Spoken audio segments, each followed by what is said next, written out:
Well, it's 6:35, just about. Why don't we go ahead and get started and call this meeting to order. And we will do the roll call. All right, here we go with roll call. Mary? Here. Here. Okay. Catherine? Or should I say the other Mary? Oh, she's still coming in. Hold on. Let me let her in. We'll come back to that. Promote to panelists. Okay. We'll keep an eye on that. We'll come back to her. Jeanette? Woo! Okay, thank you. Catherine, I'll take that as a here. I'm here, yes. All right. Thank you. Jeanette? Here. Thank you. Ernest? Here. Great, thank you. Jessica? Here. Wolfgang? Here. Sue? Here. Tobia? Here. Andy?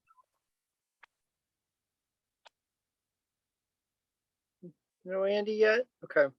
Keep an eye out for I him. think he messaged that he wasn't going to be here. Oh, is that right? Okay. I think you might be right on that. Thank you. Alex? Here. And Lindell? Here. Okay. Thank you. Okay, and now it is time for us to recite our mission. Okay. Act as a strong advocate to justice and equal opportunity by providing citywide leadership and guidance in the area of civil rights. Somehow I think this is going to go a lot better when we meet in person. The little lag on Zoom is a funny thing when we recite things together. Next on our agenda is matters by the public comment. Not sure if we have any folks from the public on. Molly Conger's with us this evening. She's the only attendee at the moment. We will have another opportunity for public comment later on, but for anyone who wants to speak, you can raise your hand, or what's the mechanism if people are on by phone, Todd? It would be *9. *9. Okay. No hands raised at the moment. Okay. So we will skip by commission response to matters by the public, since we didn't have matters by the public, and move on to approving our minutes of the April 15th meeting. All those in favor of approving the minutes? Fingers up, hands raised, say aye. Aye. Aye. Anyone opposed to approving the minutes? Okay, great. All right, moving on to business matters. OHR staff report, Todd. Let me scroll down to that. Let's see. I'll give you a very brief summary. You probably saw my long narrative there. I still don't have any data to show you for 2021. It's in a big stack of papers, but data entry is not on the menu at this moment, but it should be soon.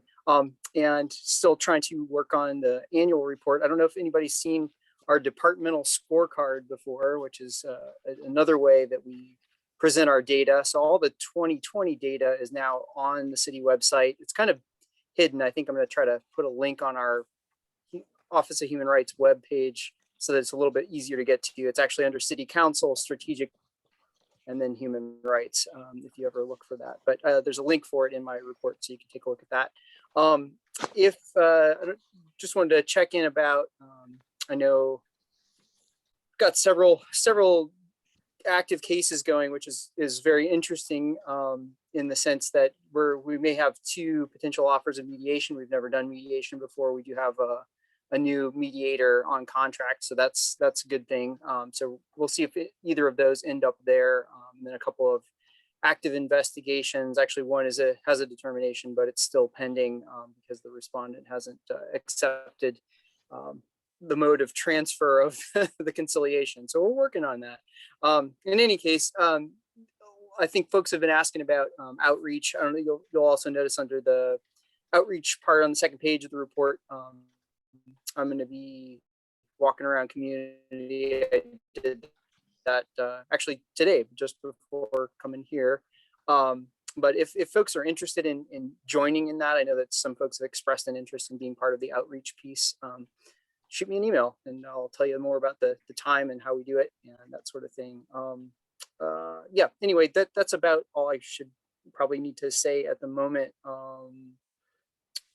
Yeah, there's a lot of things going on. If you have any questions about. I'd be happy to join you, Todd, so let me know next time. Great, yeah, just take a look at the dates on there. The times are during the day, so it would be like, I don't know how difficult that is for you, but May 24th is Friendship Court, May 26th is West Haven. Let me know if you want to join and I'll fill you in by email. Yeah, you were breaking up on the times, but yes, just if you could let me know the times. Yeah, let's check in by email. I'll tell you the times. I just don't have my calendar open. Okay, gotcha. No worries. I had a few questions. One is if you know anything more about the hiring process for the director. Yeah, it's a good question. I do not. I know it's in process. They've had several candidates. Ashley was on the meeting earlier, so she might be able to comment more on that because she's actually actively involved. I know that Chip offered the commission a chance to be part of the interview process. Am I breaking up? Can you hear me? Can anybody hear me? I can hear you. Yeah, I can hear you. No. Okay. My internet connection's not so good. In any case, Chip had offered the commission the chance to be part of the process in hiring. I don't know if there was any follow-up to that, but I think that's still available to you if you choose to respond to it.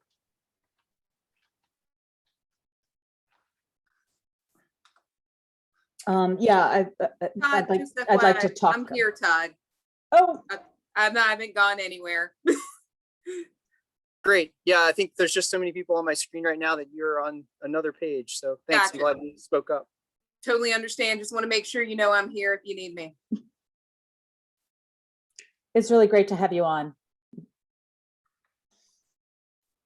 Ashley, do you have any updates? Could you provide any updates about the hiring process? I'm not sure where it stands at the moment. Sure. So by the way, hello, everyone. My name's Ashley Marshall. It's a pleasure to be here joining you all. For those who don't know, I'm the Deputy City Manager for Racial Equity, Diversity, and Inclusion. And also, this is day 9. So forgive me if I ask questions or you see me jotting something down, looking with like maybe a small look of panic and saying things like, let me ask Chip, because it's day 9. But as far as the hiring process for this particular director, what I know is that traditionally we wait till it closes. Then I believe Human Resources does and one of my former team members used to say the voodoo that they do. And then applications would come to the city manager as well to look at for opportunities as to maybe whom would be a great individual to interview and whom, after looking at their materials, maybe wouldn't be the best option. I have not seen any applicants. And so my guess is that HR is still doing the voodoo that they do, because I know that Chip would pass that information on to me if he has it. I apologize for it being, again, a little of me hedging, but remember day 9. But I have not seen anything. I have not been told that it's moved forward. So the best thing I can tell you all is that currently it is probably still in process with Human Resources. And I do know that Chip most certainly would want individuals from the commission to be involved in this work as well, especially bringing the institutional knowledge that you all have, because I'm 9 days and he's 3 months. So we definitely appreciate you all, giving us grace and also answering our questions. And how would you like the commission, first of all, welcome. It's really wonderful to have you, and thank you for attending. How would you like the commission involved? That is, are we to designate like one individual to participate in the process, or, you know, do you know what that process is going to look like and how the commission can be involved? I do not know exactly Okay. how that process will look like for this particular role. The only hiring process that is sort of in the works that I'm involved in is for the Police Citizen Review Board, and how their review board members are involved is actually part of their codification. So it's actually, it says what they have to do, and what you know, we need to make sure we do to be in compliance. My assumption again is that Chip will, once we are in a space where we are ready to interview, will engage you all. And what I've seen him do in the big 9 days I've been here is typically to ask the individuals who would be working with this person to be involved, maybe representative. I'm thinking probably 1 or 2 of you, just to make sure that there's not too many people. I don't know how many of you all have been in a group interview once, but it's a wee bit intimidating. And also I do know that, of course, Todd would most likely be involved as well, at least in round 1, again, bringing his institutional knowledge. For the subsequent rounds, Todd may or may not be involved, but I feel like round 1, he certainly would be as well, to give you all some comfort. That's great. I feel certain that the commission wants to participate in some way, and we can figure out, you know, how we select people to participate in the process as our representatives, but we certainly appreciate that opportunity. Absolutely. I did have a question for Ashley. Mary, I don't know if you're paying attention to raised hands or if Todd's paying attention to raised hands. Sometimes I Nobody. can't see them as well, but if I don't call on you, it's like That's probably what I best did. to I just I speak just up. Yep. popped in. Ashley, has the application period actually closed? You know, actually, Miss Sue, I was Googling rapidly before Todd said, "Hey, Ashley."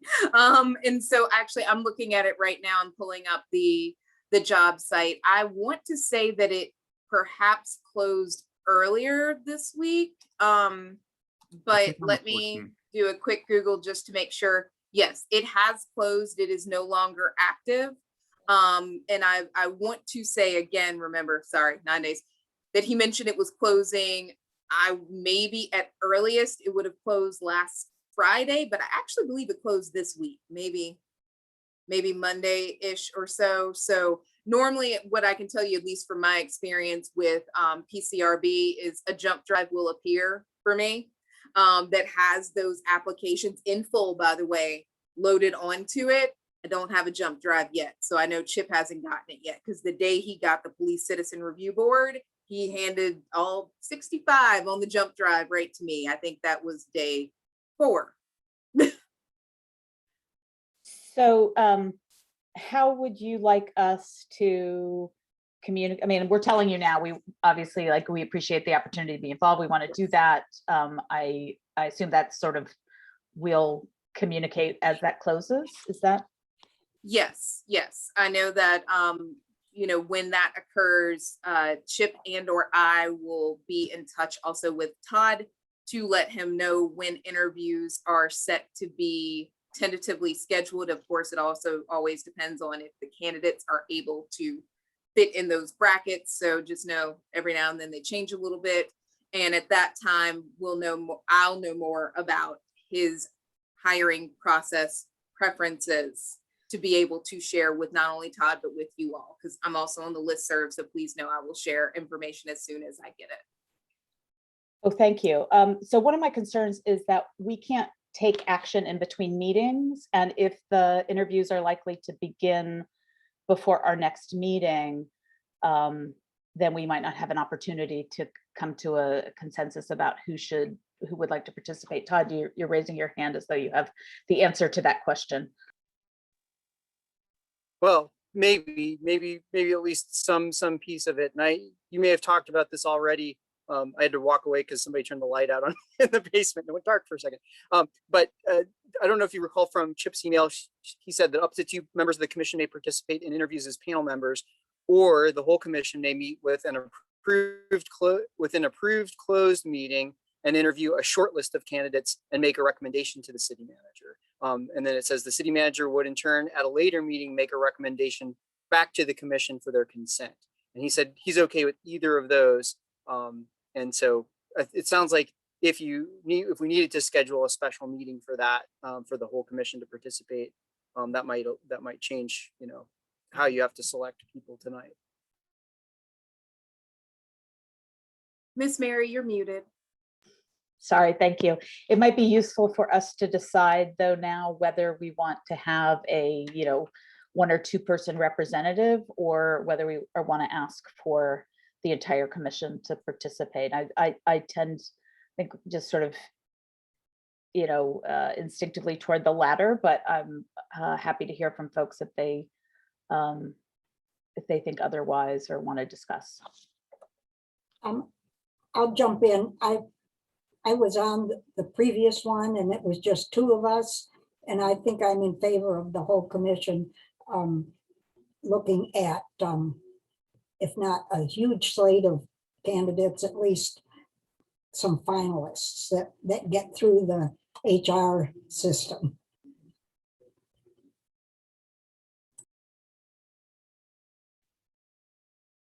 Other thoughts about that? I agree completely. I think it would be great to be involved. Okay. Do we can have a consensus that we want to ask for the entire board to participate? Okay. Anyone feel otherwise? My only concern is it being in the summer and vacations and things like that is my only concern. Yeah, I think it's almost certain that someone will be unavailable, and we'll just do our best, right? That's totally fair, since it will be at a time other than our regularly scheduled meeting that we. So, I had one other question for you, Todd, related to your report. Oh, is there a plan for the city to resume in-person meetings at some point, or has that decision not been made? I won't defer to Ashley yet, but I can say that I asked about using city space for another group that I'm a part of, that wanted to meet, and at present it's still closed to the public. And I don't know that we have a definite date as to when it's going to be open again. I didn't put this in the report, but I have 2 interns that are volunteer interns that are starting on June 2nd. And I do have approval to work with them in the office and do single appointments. When we have people coming in from the public, we'll be masked and follow all the usual protocols. But so the office piece, we're going to start to be able to open up a little bit more and hopefully get more done that way. Lindell? Yeah, so this actually is interesting because this is twice now that we've talked about in-person meetings. And I've been thinking for a while about this, and maybe this has been a discussion that the city has had, but I have actually felt that the virtual format, the Zoom format of meetings, was really helpful. It allowed accessibility for people who could not easily get to city meetings. And so even if we do, I would actually love to see all meetings by default be virtual, unless there's a compelling reason for it to be in person. However, if there's a strong push to go in person, I think that we must include a virtual component in every city meeting. And we should recommend that, because I do believe it's an accessibility issue. Granted, some people don't have access to the internet, but there are many people who don't have access to transportation to get to meetings, but do have access to the internet. So I think between the two, we might make things more accessible for everyone. Yeah, I had sort of been thinking of it as perhaps a hybrid system where some people strongly prefer kind of an in-person setup, and others will not be comfortable coming back, or virtual is kind of more accessible for the reasons that you suggest. But just want to know kind of what our options are at this point. And right now it seems like we're all virtual for the foreseeable future, and kind of that's where we are. To add to that, Mary, I think we also are going to be able to potentially still televise the meetings, even when we start meeting back in person. I know there's 8 boards and commissions that are going to have that option. So just making note of that, so that hopefully will increase accessibility as well. I have a Okay. question for Todd about your report.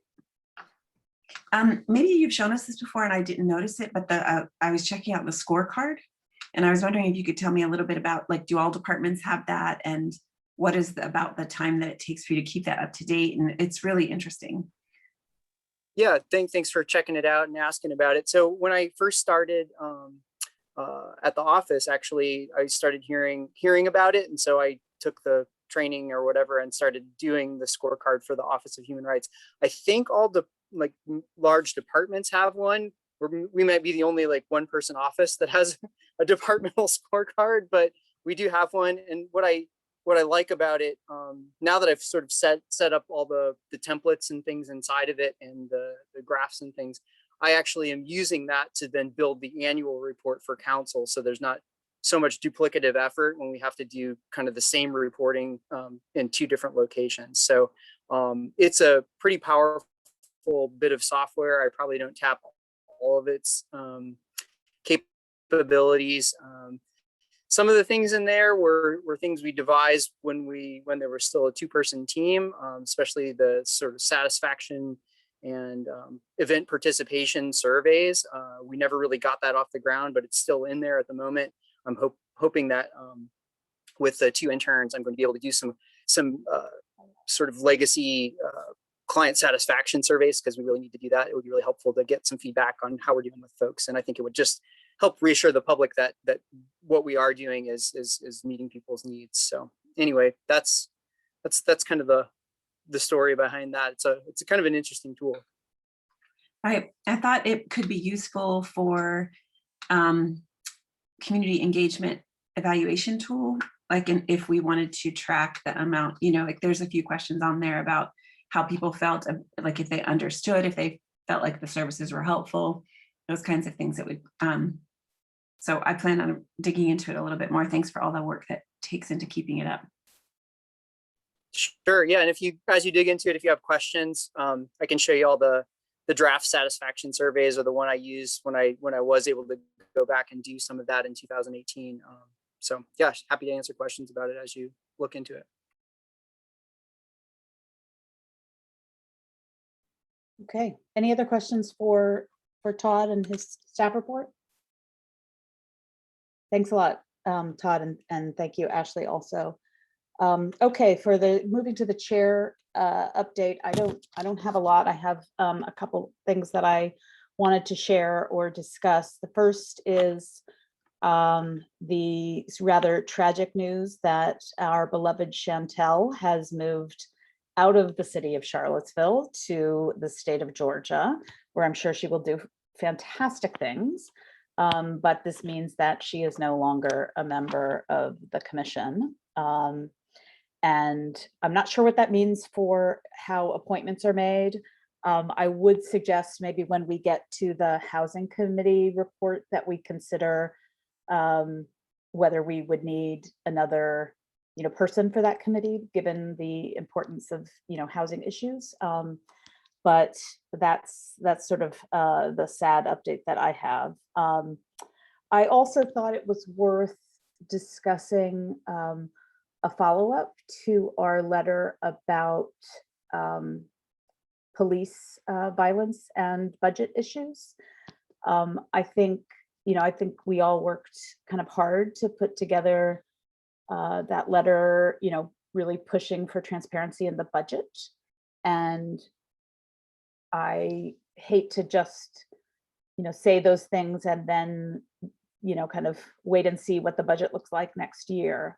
So I don't have a specific proposal about how to follow up, but I do think that some kind of ongoing follow up to make sure that you know, that we're not just kind of walking away from this is warranted. Wolfgang, do you have your hand up?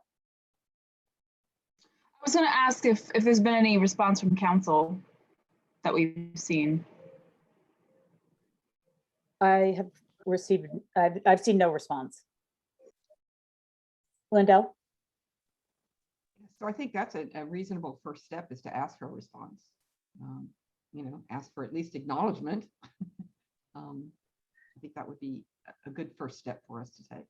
Yeah, I would say as part of my report that I want to apologize. The last month has been particularly challenging with my schedule. I'm kind of swapping jobs. And so I'm going through this period where you kind of have 2 jobs until you're able to move on and have just 1 job. And so I feel like I have not kind of seen emails and responded as quickly as I would like, but I have certainly not seen any response. You know, I'm open to feedback about kind of what that response, what our response should look like. Do we want to go to council? Do we want to, you know, how do we want to approach this? Catherine? I think it might be reasonable to make one more attempt sort of via email or a phone call or something to say, you know, will there be a response? How can we follow up? And then if that is not responded to, that we do go to the next council meeting, or you go to the next council meeting and say, you know, we sent you this letter and we're looking for follow-up. I do think it's also important that, I mean, I feel like we're always in budget season, right? And so as we head into the next budget season, that we have, you know, that did that letter go to the police chief? Or did it just go to council?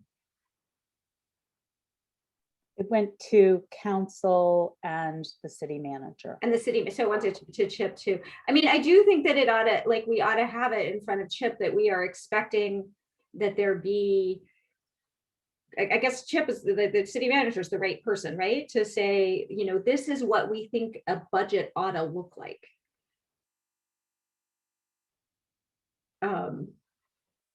You know, because I mean, you've seen the history, like what they've given is laughable and not good practice.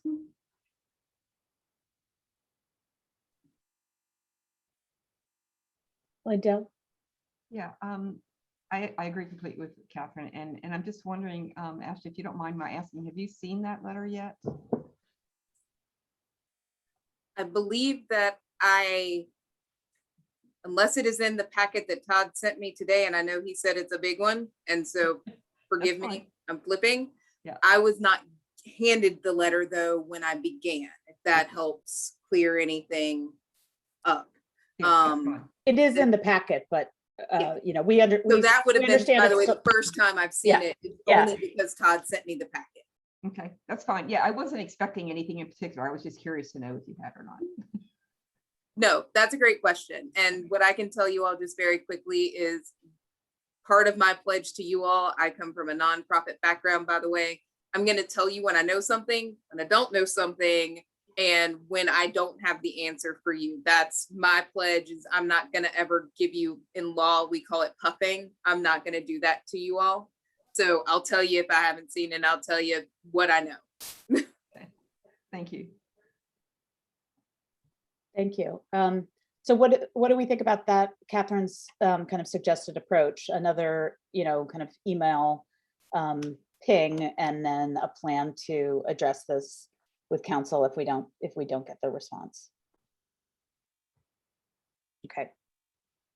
I'm going to take that as an agreement, because I see only, you know, fingers up and nods. If anyone thinks we should have a different approach, speak up now. I really like these Martha's rules. We're really, like, you know, make things go smoothly. Thank you.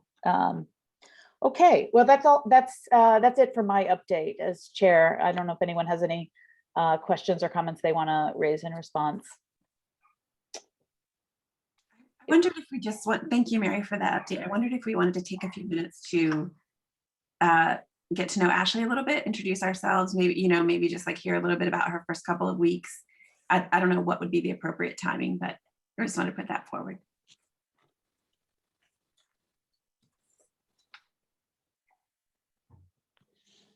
Ashley, I think, I mean, we've waited, we've waited for you to come. We're so thrilled that you're here. I don't know if there's kind of more that you'd like to, share about your background, or, and then we could go around certainly and introduce ourselves if that's, if that makes sense. Sure. So just really quickly, I am very excited to be here. And Mary, just to share with you, I just did that dance of having a job and moving to said other job, possibly doing things for other job. I understand the dance you're doing. It is very hard. I recently came from running the YWCA of Central Virginia as its CEO. That organization focused in our mission, actually all YWCA's missions is to eliminate racism and empower women. We do that because our organization desegregated in 1946 under the leadership of Dr. Dorothy Height, after she brought very clearly to the attention of the other women in the room that you cannot empower women until you eliminate racism, because some of your sisters have barriers that supersedes their gender. And so come from a very proud social justice organization that is doing some really great work in Central Virginia in the areas of domestic violence, sexual assault. In those two areas, we're the only 24-hour-a-day, 7-day-a-week service provider in a 7-county area. And also we provide low-income housing for single women. As you all know, especially in this community, housing is extremely hard to come by, and even harder if you're a single individual who is on a low or extremely low income. And so the YW's actually housed women for the past 100 years. So I have a very interesting background of understanding DV, SV, housing, mental health from my job before. I was the executive director of Mental Health America of Roanoke Valley.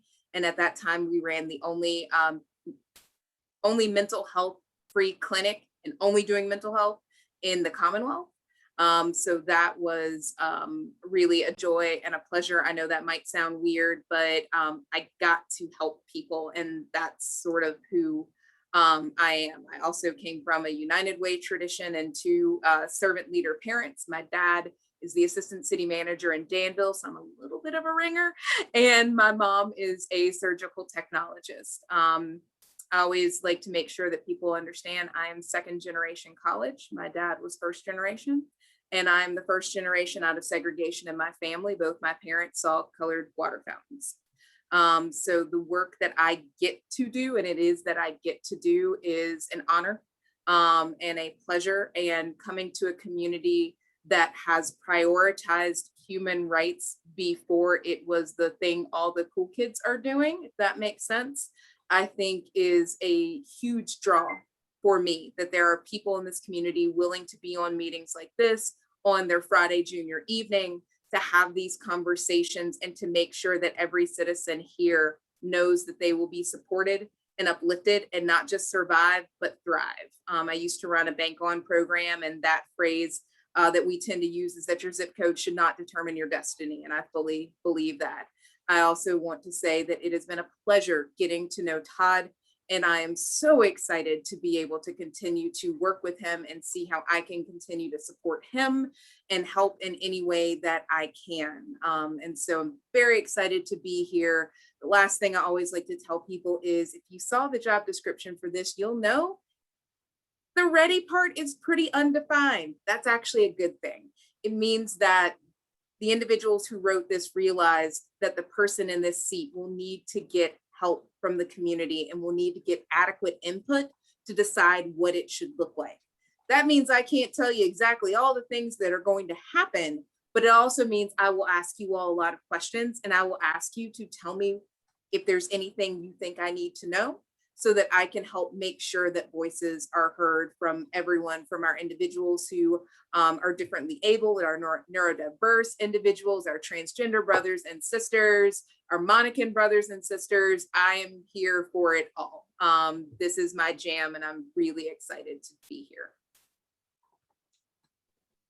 Thank you. That was a beautiful introduction. I don't suggest that we have that thorough an introduction for the rest of us, because we would take up the rest of our meeting, but we really appreciate it. But I think maybe if we just go around and introduce ourselves briefly. My name is Mary Bauer. I'm the chair, but I've only been here on the commission for 6 months or so. And I'm a civil rights lawyer going back a number of decades now.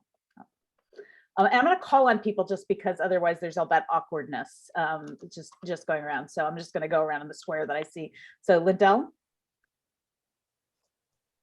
Hi, Ashley. I'm really glad that you're here and look forward to working with you and supporting you in any way I can. I have lived in Charlottesville for 40 years, and I work with the as Director of Diversity and Inclusion at the National Radio Astronomy Observatory, which is an NSF-funded facility headquarters here in Charlottesville. Okay, Sue. Hi, I'm Sue Lewis. I've been on this commission since its inception. And every time I try to say the number of years, I get it wrong. So I'm not going to say that. But I am one of the original appointees by the city when the charter was approved and we got going. And I'm obviously old. I'm retired. I'm a retired financial advisor, and when I'm not doing this, I'm doing things like the League of Women Voters, paying attention to all of our DEI issues and so forth. Anyway, I think I'm almost finished. I think I cannot be appointed any more times. Okay, Jessica. Hi, Ashley. So glad to have you here. I am a single mom of two lovely minions, my kiddos here in Charlottesville. I'm relatively new to Charlottesville, even though it's been since 2017. I'm an astrophysicist by training, but currently working at UVA as the program director for the Clark Scholars Program, and I'm a diversity, inclusion, and equity consultant. So glad to have you here tonight. Tabia. Hi, Ashley. My name is Tabia Munt. I am a small business owner and an artist, and I've lived in Charlottesville for 7 years and on the commission for about 6 months. Okay, Todd, you're next up in my squares, but I'm gonna skip you by because I understand you guys have already met. Alex.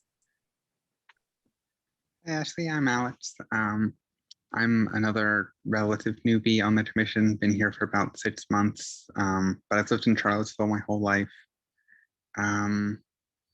Yeah, and I don't really have any professional experience in the D&I space. I'm a software developer, well, / unemployed at the moment. But just, did I freeze?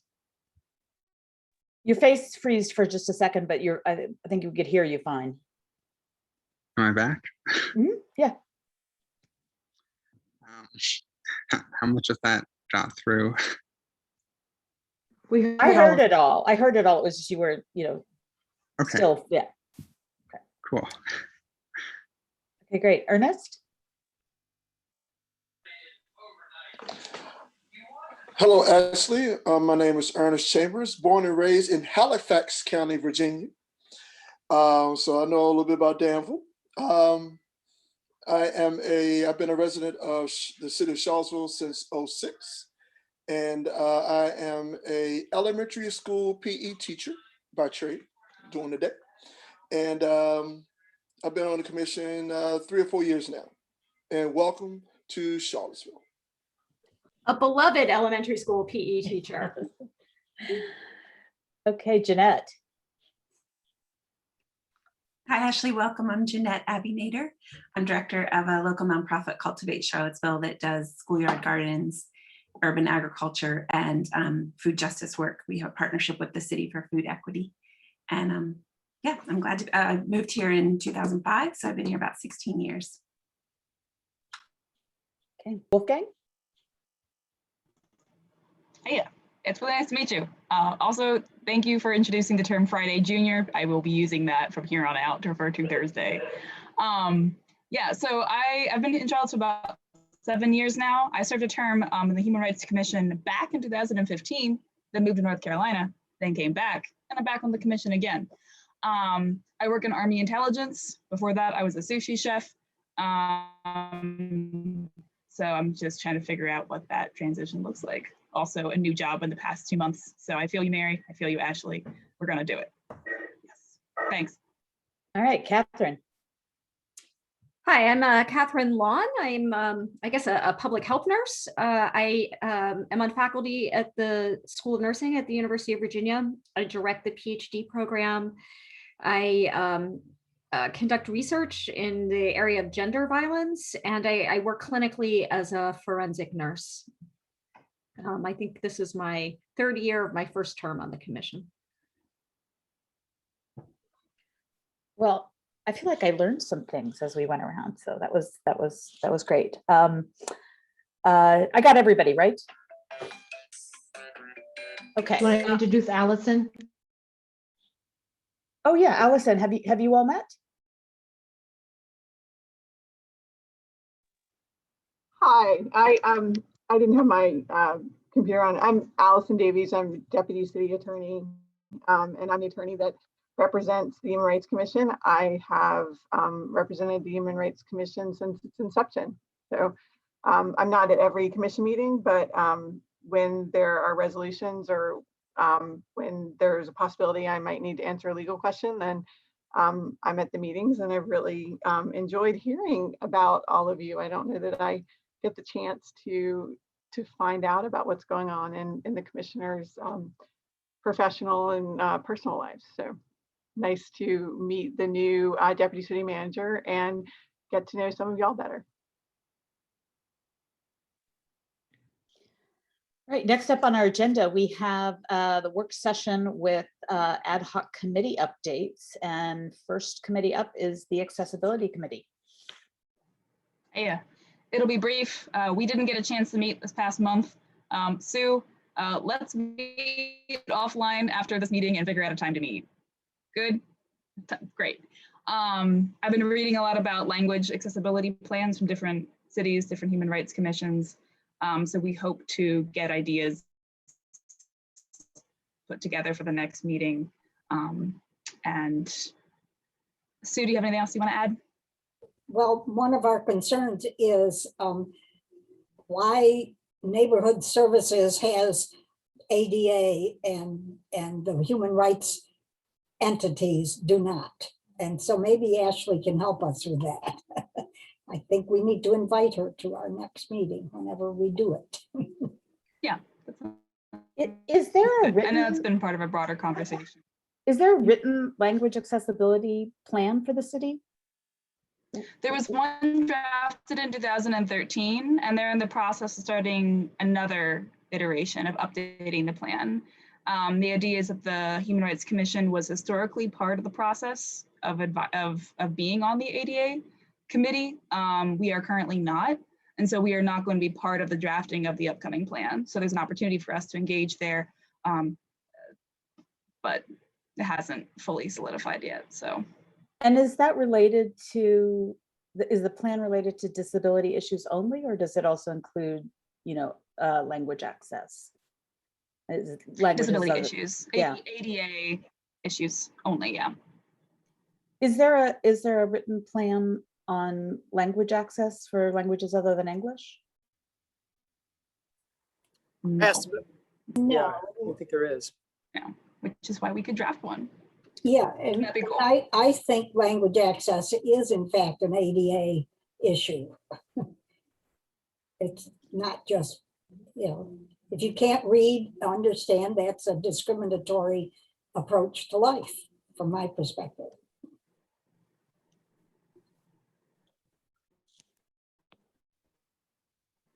I guess I'm wondering, if we think that document should exist, should we take action to kind of share our concerns about the fact that it appears that the document doesn't exist? Well, is that something you would like the Accessibility Committee to look at and come up with a proposal? Or are you expecting us to do something tonight? No, I'm not. I'm just wondering, I thought we had kind of discussed earlier that we wanted the accessibility committee to think about disability and kind of language access and other issues. And I don't mean that like critically, you guys, there's plenty of work to do on all fronts. I'm just curious about kind of whether we want to follow up and, encourage the city to adopt a written language access plan. I have to tell you, I'm not happy with us all in the middle of a meeting deciding to send a missive to the city without full discussion, particularly if there's a committee or ad hoc committee. Oh, I don't think that's what we're doing. Okay, That's that's what I'm hearing from Mary. Oh, I'm No, asking, I was saying that I've been reading about it, and I think we should discuss it at our upcoming accessibility committee to kind of like compare what we've read, what we've researched, Yeah. and start to draft something. Yeah. And that should be the focus of our meeting that we could have done last month, but we didn't do because Yes, that's fine with couldn't me. schedule it. So That's we should where I- schedule it. Great. Yeah.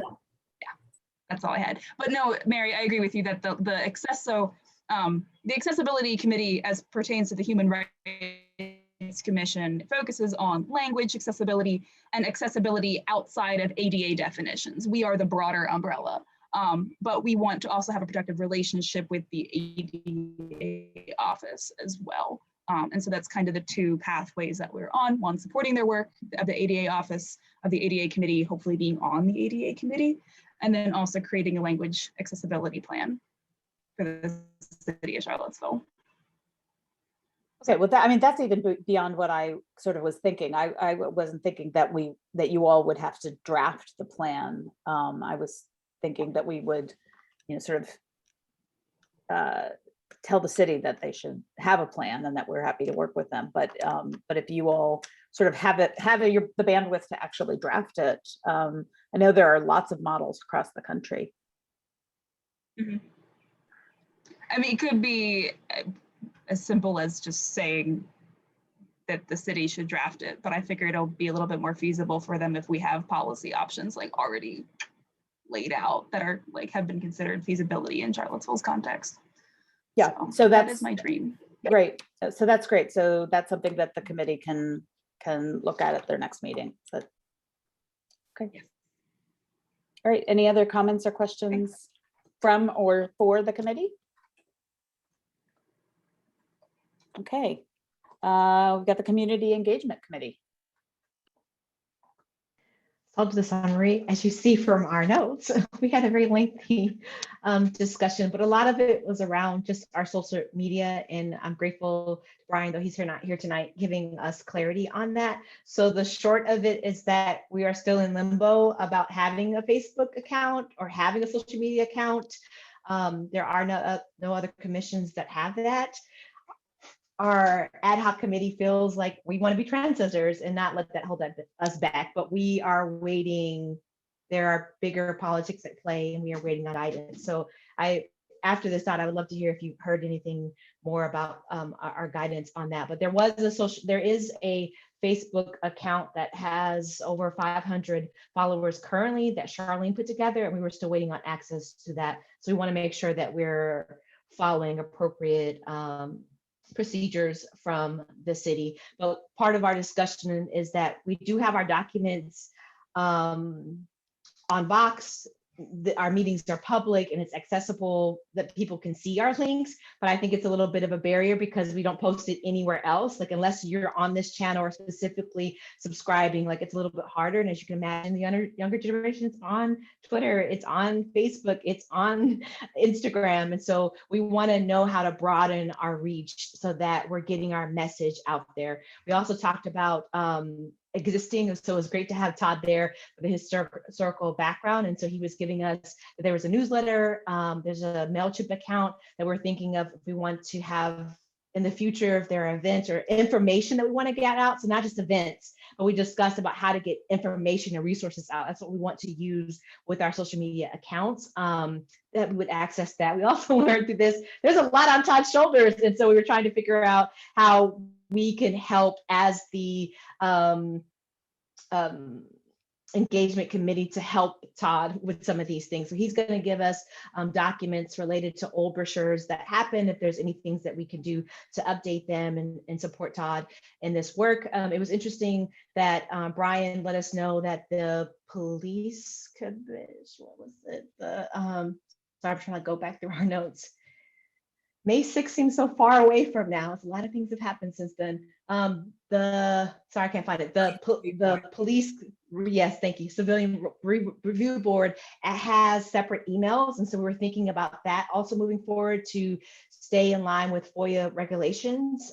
It just would make it a lot easier for all of us to not have our own personal, but to have our, so we're going to pursue that. I don't know where that is, Todd, now, but it's something that we were going to pursue. So next step, as you see in our notes, is that we want to just come up with a plan. We're thinking about coming up with the communication plans to present to the powers that be, to the city, just saying like what we plan to do with our social media accounts, what we're hoping to post, just basically a communications plan to give to them, and then we'll reevaluate documents that Todd has already put together that he's giving out to the community. So that's our update.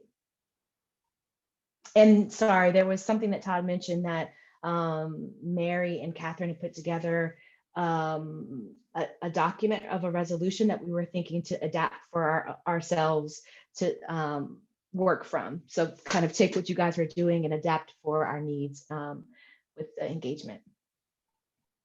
Any questions?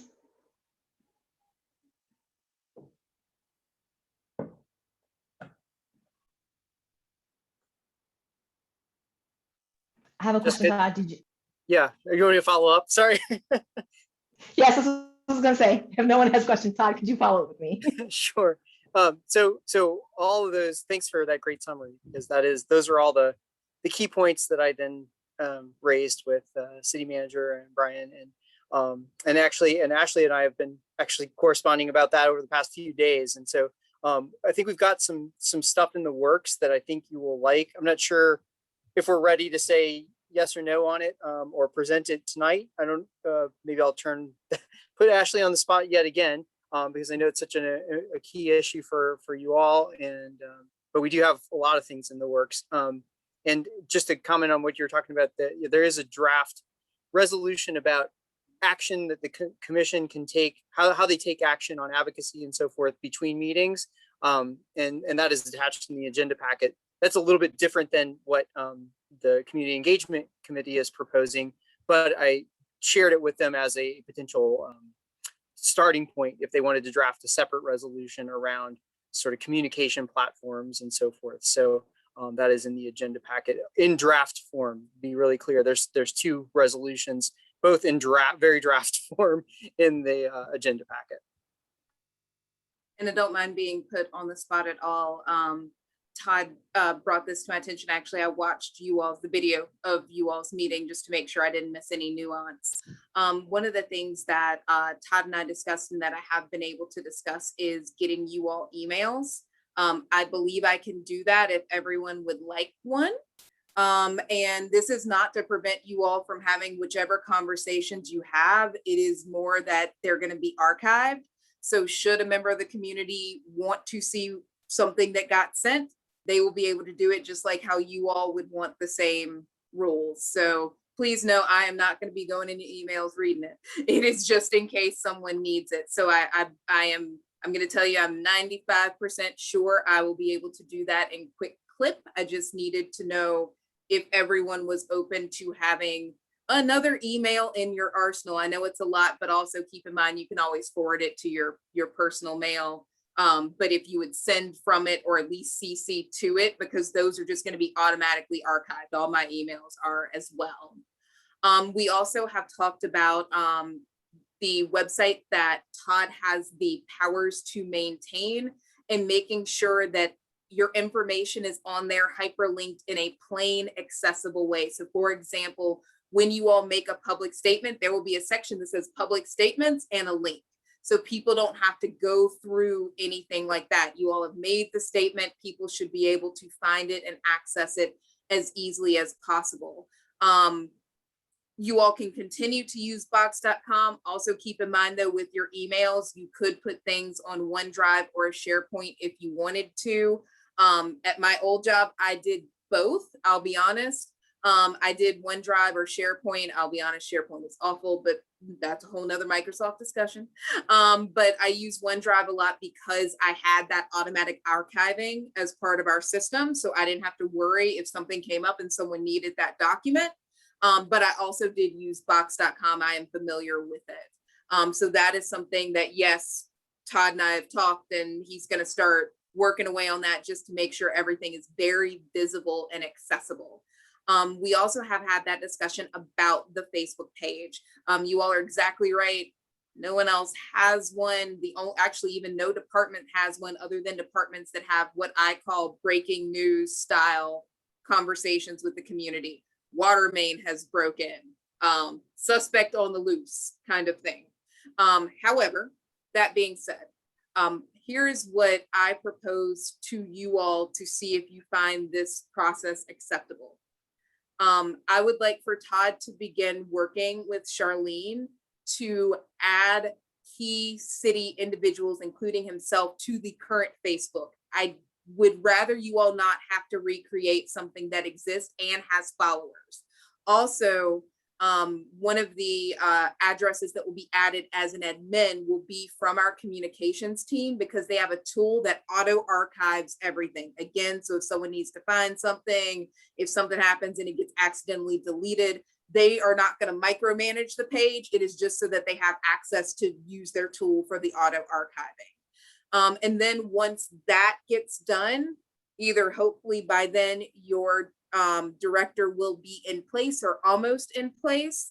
And I would like to have, along with Todd and Brian, a conversation with whomever that person may be, to see if, one, they are an individual that is comfortable helping to maintain a social media site.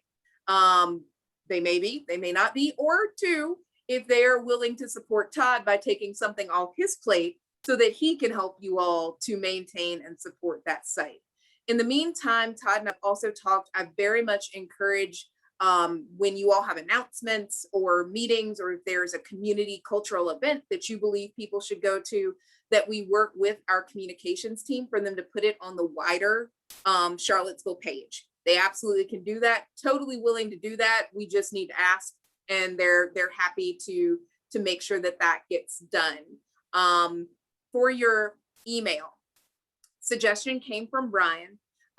There is an email listserv that citizens can sign up for through the city of Charlottesville. So for example, if you want information on taxes, if you want information on any other department that may release emails, you go to one site and you kind of click all the ones you want.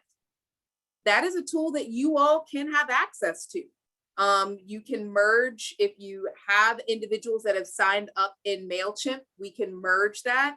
And the reason why I recommend you consider it is honestly eyeballs. So I'm on there and I'm like, I need to know if a street's going to be closed. I'm happy to get that email. Oh, hey, Human Rights has one. Click. They don't have to go anywhere else. They don't have to do anything else. And again, it will send email blasts. We're not going to micromanage those blasts, but it just will give a different set of eyeballs to being able to easily sign up to get information from you all. So something to think about. Another thing that Brian mentioned is there are also some tools that we all may want to rumble with to see what could be helpful for you all. I don't know if anyone's ever used, I think it's called, oh, I can't remember it now because that's what happens to your brain during a pandemic. They're basically town hall tools where you all can go have the community engage in this website tool where maybe you're asking questions or people are just having conversations. All of that information and data can be collected. And I know we were earlier talking about accessibility. While yes, you still need an internet connection and a tool to use that, it does reduce barriers to having to come to a meeting, feeling like you have to sign up to speak, for example. You could engage in that tool after you're done with your third shift at 6 a.m. or after you've put your littles to bed and you finally have a little bit of time to yourself at midnight. So there are tools that are available. Brian knows about many of them. And that is something that he actually brought up that said, I wonder if they would like this. And when he mentioned it, I was thinking as the world reopens to make sure that we have that accessibility and equity when if you all decide to go with that. I feel like that's something that our local libraries, if we made a marketing tool, a poster, that they would put up and even say, you know, hey, don't forget you can go on this site using our computers and, you know, engage and have these conversations. So again, that continues to broaden your accessibility and equity when the world reopens, because that gives even more individuals access to having conversations with you all. And the final thing Todd did mention a little earlier, there is a proposal to have now 8 councils become hybrid councils. So you would meet in person, but it would also be video. And Brian's suggestion is actually that you all are one of them.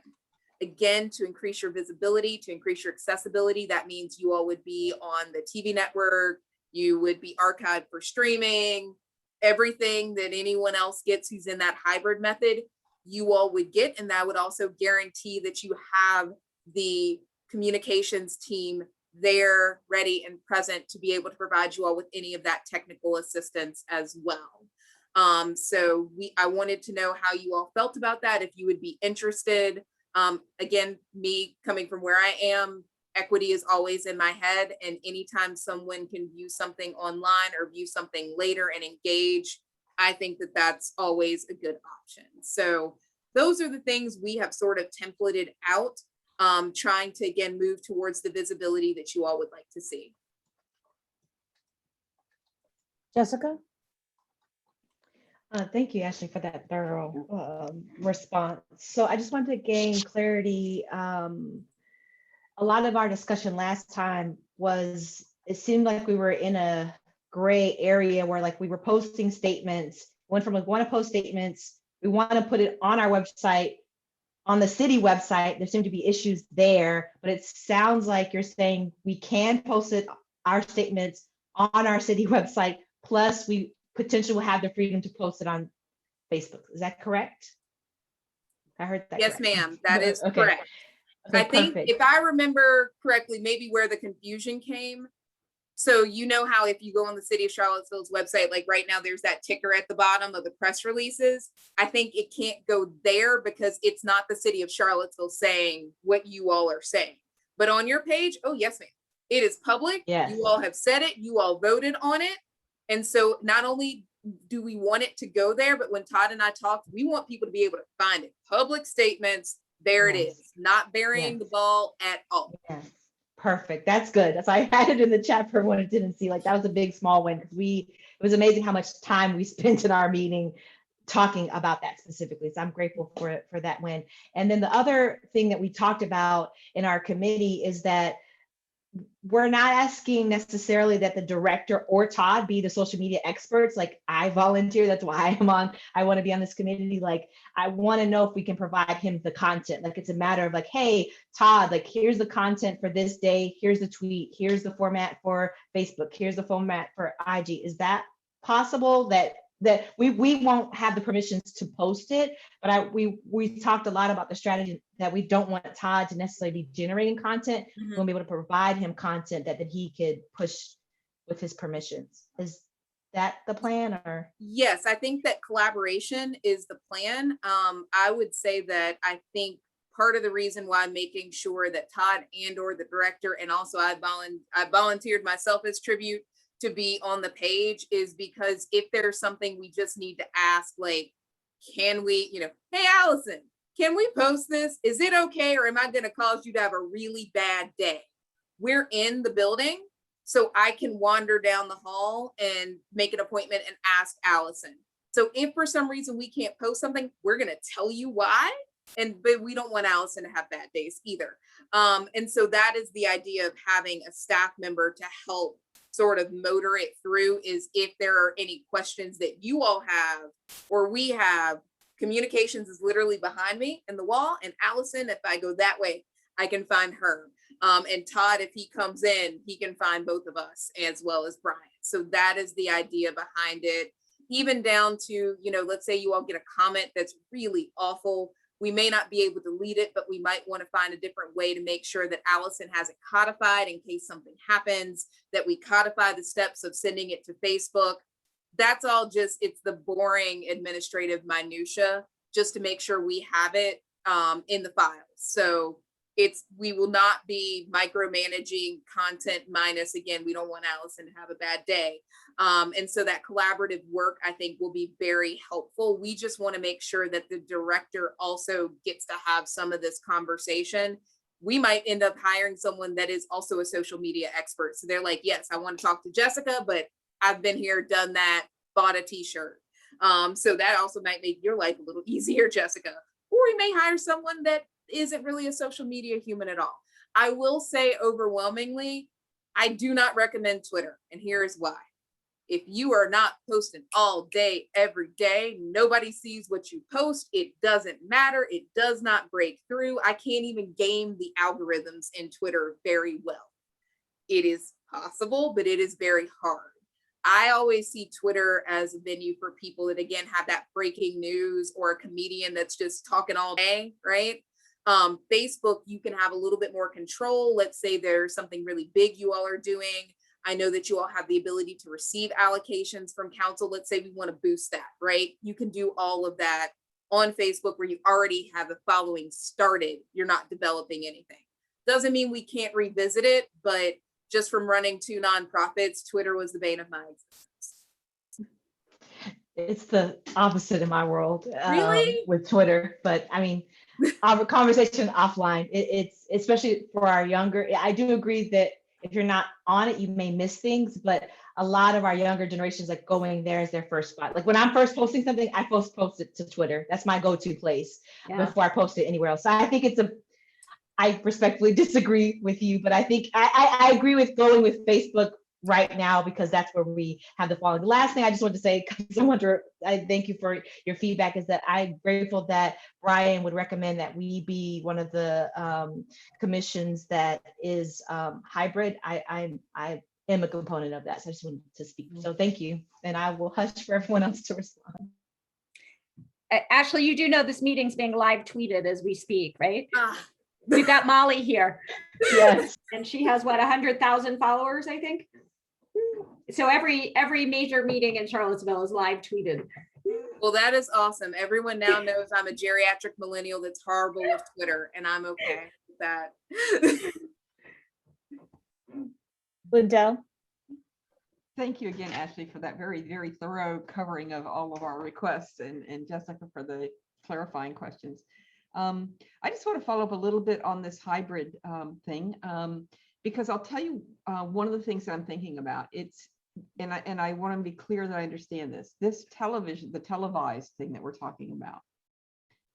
What I'm interested in is a kind of meeting in which commissioners do not necessarily have to physically travel to go to a meeting, right? Because I think that has been really helpful for me as someone who has trouble with vision at night, driving myself and then home in the dark. I mean, I do it, and if that's the only way I can do things, then I will. But I have found it much, much easier to participate regularly in meetings when I can do it from home. So I think that would be something that I would like for us to consider continuing to enable. Because we don't know what other commissioners we may have. We may have commissioners who live farther away. I mean, there's lots of things that this could enable. I had sort of understood the hybrid approach to mean that participating virtually would still be possible. Is that correct? Is that some people would be? Can you maybe, instead of speculating, why don't you tell us what that would look like? Sure. So I will need to clarify more with Brian, because I know part of the sort of conundrum is that, and forgive me, please, because I'm going to butcher this a little bit, day 9 privilege. For some reason, there is some prohibitive covenant, something that is occurring, that once the governor lifts his order, you can't just automatically keep being virtual. Allison, not sure if you know Yeah. where I'm trying to go with this one. Yeah, under the FOIA laws, the commission has to meet as a commission as soon as the emergency executive orders are repealed. So you can't continue to have virtual meetings. There's a couple of exceptions, but you have to develop a policy, which I believe the Human Rights Commission has. I can talk with Todd about that, where an individual could miss one meeting or two meetings, but generally the commission has to meet in person under the FOIA laws once the state of emergency is over. That doesn't mean that, to the point of accessibility, you have a hybrid system that people couldn't participate virtually in the audience. And I think that's why the Human Rights Commission was put on that list. But the commissioners themselves will need to be physically present to hold a meeting. And we don't know what the timing on that would be. Well, so the city council is the one that gets to decide when to end the state of emergency. Even if the governor was to repeal his state of emergency, which quite frankly, I think he's unlikely to do for a little while longer, the city theoretically could continue their state of emergency for an additional 6 months based on whatever criteria that the city might identify as an important reason to continue operating from a virtual standpoint. But I think, and this is always subject to change, that the hope, at least in the city, is that by the time school starts, we will be back to being in person and fully operational. That's the goal that I know that a lot of the IMT teams are working towards, to try to get the city back to full operations right around the time that school starts. Wolfgang, you had your hand up a Yeah, minute I or was so ago. wondering, Yep. is it possible for some commissioners to participate virtually if we have an in-person quorum? So commissioners under the Like, can they FOIA laws, vote? It is fully fledged members? no, you have to be present, physically present in the meeting. With if you passed a policy, there are a couple of times during the year because of an illness or other. I'd have to look at the actual code section. There are a few narrow exceptions, but it's not something that you can regularly do if you're on the commission. Allison, I thought we actually had a policy that people can call in. You can if you. And it's sitting there in our paperwork somewhere. I don't know if it was only good for a year or if it was good for. No, if I believe that you passed a policy, but I also help city council right there. So sometimes I'm concerned that. So people can call in. You can, but Sue, there's a limit to how many times you can do it, and it's only under limited circumstances pursuant to the FOIA law. Right. I mean, it's in lieu of missing a meeting. Basically, you can call in. You can call in a couple of times if, for very specific reasons articulated under Virginia law. Right. So this could be something we could add to our legislative agenda proposal, that for accessibility, no, it's a Virginia state law, right? It's statutory. That's why we can't do it.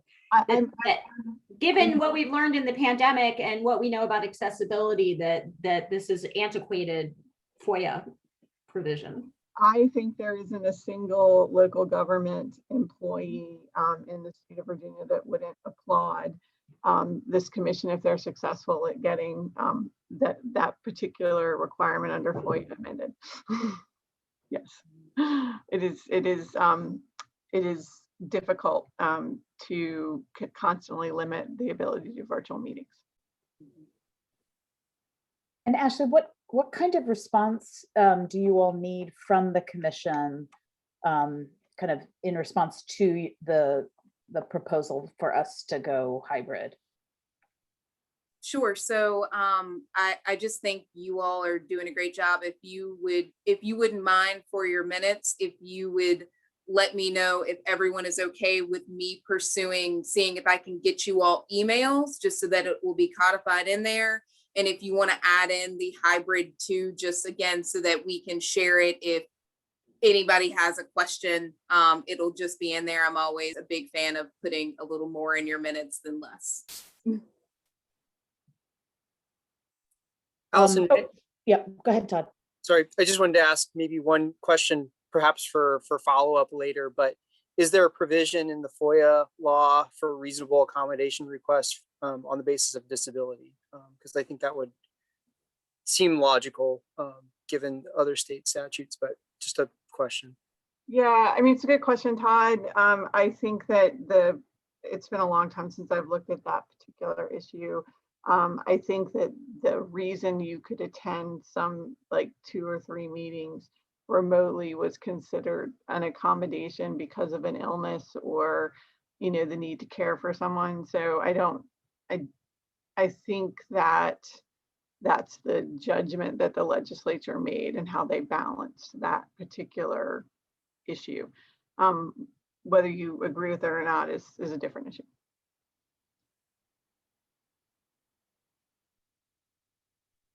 Okay, well, just to be clear for our minutes then, are folks in support of the idea of our having kind of city emails? Yes? All those in favor say aye or raise your Aye. thumb. Okay, Aye. thank you. Okay, and all those in favor of our kind of participating in this hybrid model as one of the entities who could do that? Raise your thumb or say aye. Aye. All right. That's great. I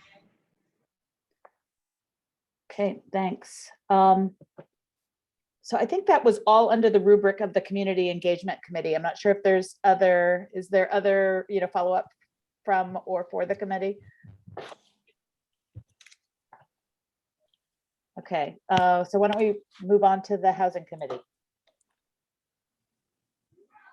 So the Housing Committee has not met since our last meeting, but I do think that we probably need more people since we lost Chantel.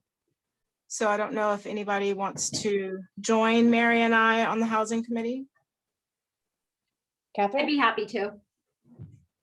That's great. I think I was struck by how much is going on the kind of zoning front and how kind of active CLIC and other groups are in wanting to respond from a racial equity perspective. So I think it would be really great for us to look at that and see what, you know, what position we want to take and kind of how we want to engage on that front. Soraya, I'd be interested in it since it's a subject that other organizations that I belong to are really getting into.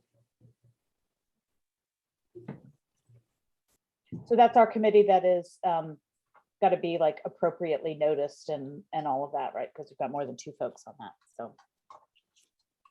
And I've actually started noticing all the committees, even if there's only 2, just because I think that it gives the public an opportunity to participate. And then we've had public participation even when there's only been 2 commissioners. So, Tobia, do you anticipate that the Housing Committee will meet before the next commission meeting? I think we can, yeah, and Okay. talk about some of the zoning. Okay, So we had Sue and who else? Catherine. Catherine. Okay, great. Legal Representation Committee. Speaking of only 2 commissioners and someone was attending our meeting.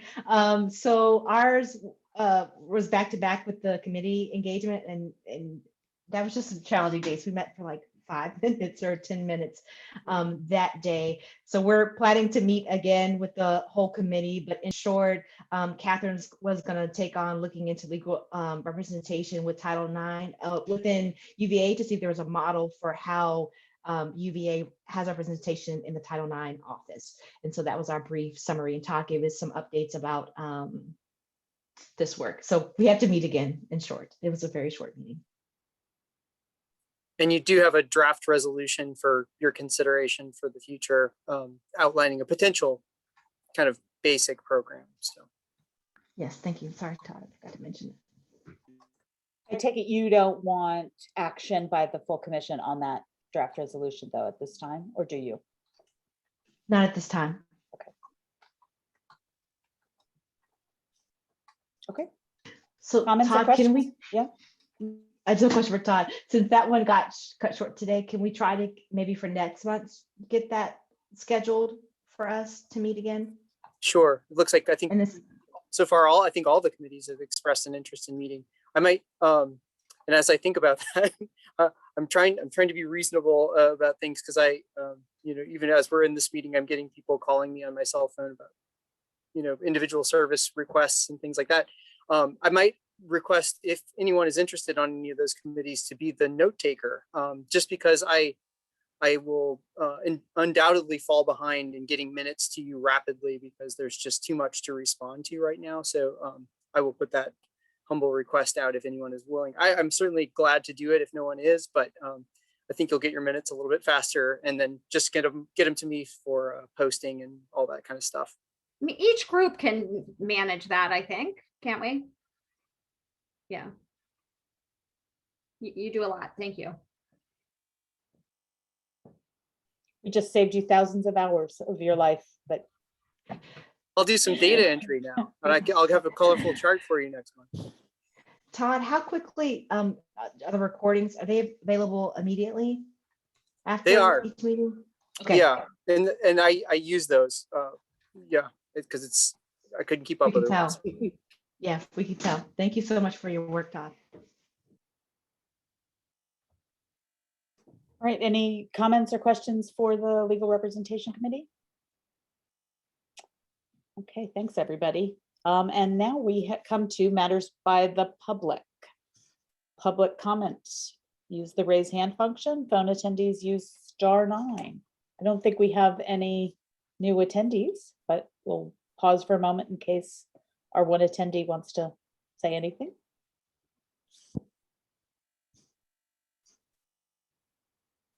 Okay. And we'll skate right by commission response to matters by the public to commissioner updates. So are there commissioner updates? Sue? Yeah, I've said it every month, and as far as I know, everybody has been put into the Virginia Association's database. The annual meeting is coming up June, whatever, 5th, whatever that date is, the first Saturday in June. No, July, no, June. June. And hopefully they will get a notice out to y'all. I am not in charge of it. If I were, you would have already heard about it. But so I'm assuming, I'm hoping that everybody will, since it's a virtual thing. And I will say virtual, besides being accessible, is also for lazy people. And I am one of those people. I love virtual because I don't have to do anything. I just have to put a top on and sit in front of my computer. How easy is that? Anyway, so I'm hoping you will be hearing from them shortly, and I hope you will take advantage of signing in to just see what's going on. Sue, I know you follow, movements in Virginia Human Rights Commission level. Do you know if there's anything on their radar that we should know before attending the meeting? Any prep work we should do? Oh, you're muted. There is never prep work to do. Okay. I mean, this is a very loose organization. I've been involved with it for practically since I've been on here, and it hasn't gotten any tighter. And COVID and all of that did not help. And Todd, I thank you for smiling. Good people, just loose organization, you're right. It is a loose organization. Their commission's doing interesting things, and hopefully, if we've got the agenda down the way I saw it coming, if you sign in, you will hear some of the things that are going on with the other commissions, and hopefully have an opportunity to have some discussion on what I'll call best practices. Because every one of these commissions is set up differently, honest, every single one of them. And so it's worth chiming or, you know, sitting in on this thing just to maybe get a feel for, oh, well, we're not all that bad, or we're really good, or we could be doing a whole lot more. All, you know, any of those things could come to you if you attend this annual meeting. Thank you. Thanks, Sue. Updates from other commissioners? Hi, this is Jeanette. I just wanted to add, many of you probably know this already, but CVO Plans Together is collecting community input on the city's comprehensive plan. I dropped a link in the chat. There's an opportunity to make comments on 4 or 5 different ways on the comprehensive plan, the land use plan, and the affordable housing plan. And there's 2 initiatives that I'm aware of. I think Click, and I'm looking for the link to drop in here, has like a sign-on around the affordable housing plan. We have a sign-on around food equity initiative policy platform. And so just encourage people to reach out to their community and have folks give comments. I was struck at the commission meeting, I guess it was last night, the resistance in some of the neighborhoods to increase density in housing, and just encourage us to look really closely at that because it is an equity issue. It's definitely, there's some effort, and some of you may know more about this than I, but there's some effort to undo some of the racist policies that were put in place during redevelopment. And there's some pushback to that, not, you know, there's some pushback to that. So the more feedback and the more diverse feedback I get that the city can get, I think would be really helpful. One of the things that's been discussed in chats that I've been part of is that the land use survey in particular that's soliciting feedback is fairly daunting. Yeah. And that folks should be encouraged. In fact, you can sort of skip the first page. You don't have to read all of the information. There's some little summaries. Folks should be encouraged to sort of skim through it at least and give feedback, not feel like they have to read every word of it. What is the timing? Is there like a date by which the comments are due? May 31st. Yeah. So it likely will be extended. There was a lot of requests for it to have an extension at last night's meeting, but nonetheless, yeah. Todd, do you have that piece from Click, or does anyone else have access to that? I'm having a hard time finding it. I don't have it handy. Okay, I'll keep looking. Jeanette, let me ask you, are you on, I know that I'm always kind of trying to understand planning commission versus the steering committee. You're on the steering committee, correct? Yes, I'm sorry, I said commission, but it was a steering committee meeting. No, that's great. No, it's helpful because I'm always trying to sort out these different groups. And Liz Russell, who is, I believe, a new commissioner on the planning commission, actually reached out to me because she had, some concerns about equity issues within the comp plan, and said, is that something that the Human Rights Commission might want to weigh in on? And I thought, she shared a lot of new things that I didn't know much about because I haven't really paid attention deeply to the comp plan. So I don't know if you would be interested in having somebody from the Planning Commission maybe present about some of the things that they're seeing through an equity lens when they look at the comp plan, because you all have that ability to provide recommendations to City Council, and so you could actually back up the Planning Commission if they had some thoughts about equity concerns in the comp plan. So, and which also includes things like zoning. So that's a great idea. They are reaching out to individual groups, and if y'all are interested, I'd be happy to do that outreach. And Catherine, thank you so much for that link. Yeah, I think that would be really interesting. I guess the question is that something that the housing committee would want to do, or is that something more appropriate for the entire commission? I don't know if folks have thoughts about that. I think anybody on this commission should be concerned and interested and hopefully involved. I think we all live in the city and we live in neighborhoods, and we need to know what people are talking about when they're objecting to things in the proposed plan. I wanted to ask Ashley if her office in your 9 days here has been approached or involved or doing anything on commenting on the land use plan.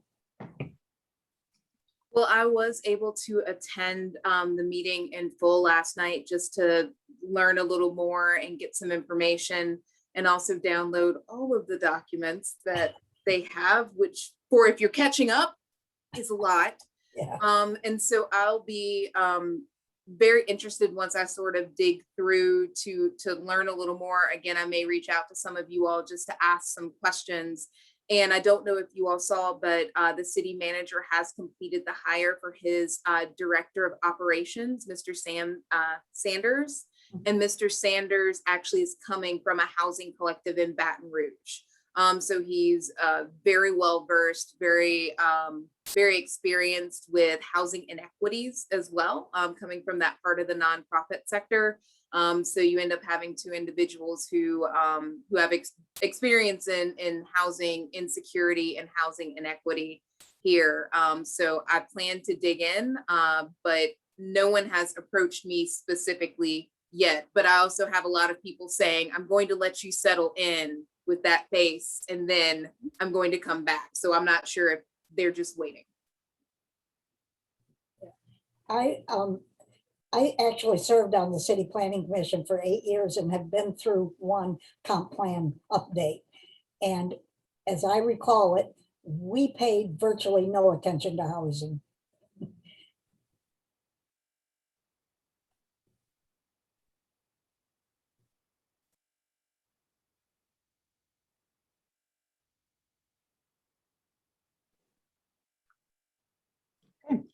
Any other updates here?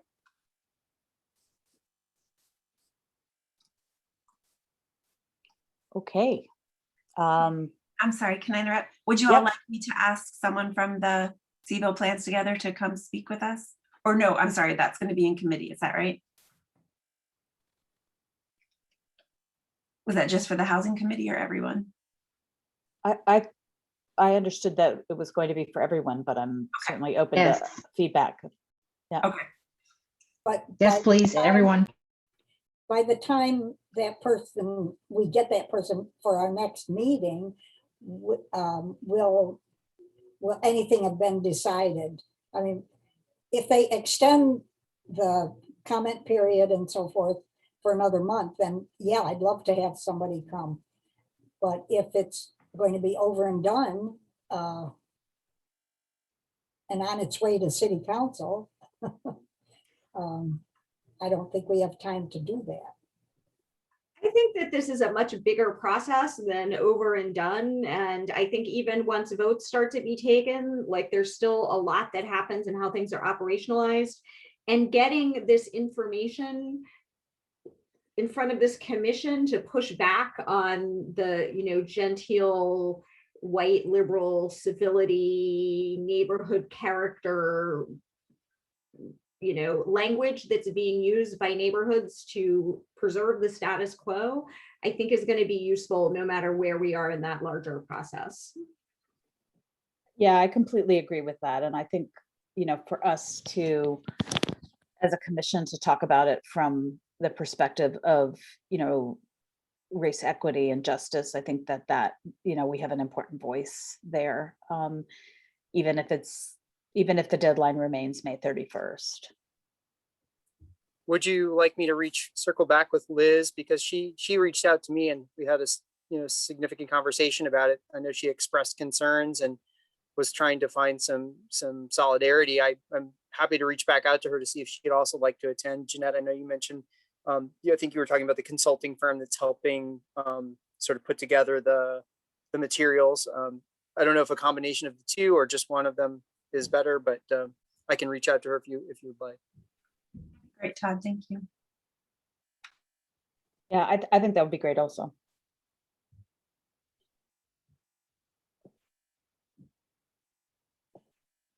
Okay. Any further updates?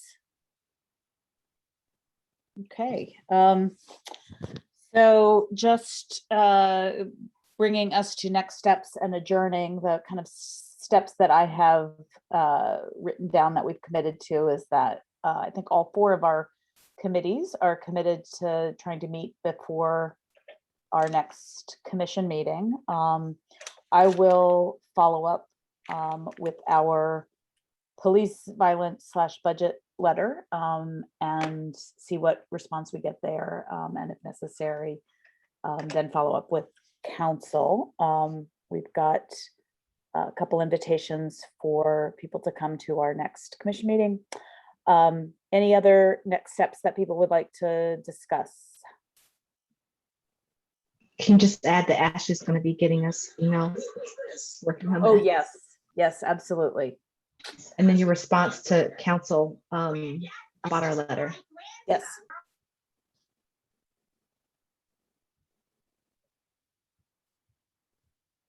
Okay. Anything else before we adjourn? Ashley, it was wonderful having you here with us. We welcome you to the city and look forward to working closely with you. And it was great to see everyone. And I think we have a consensus that it is time to adjourn. So we'll see you all very soon. Okay. Thank you. Thank you, Mary. Bye, everyone. Thanks, folks. Thank you.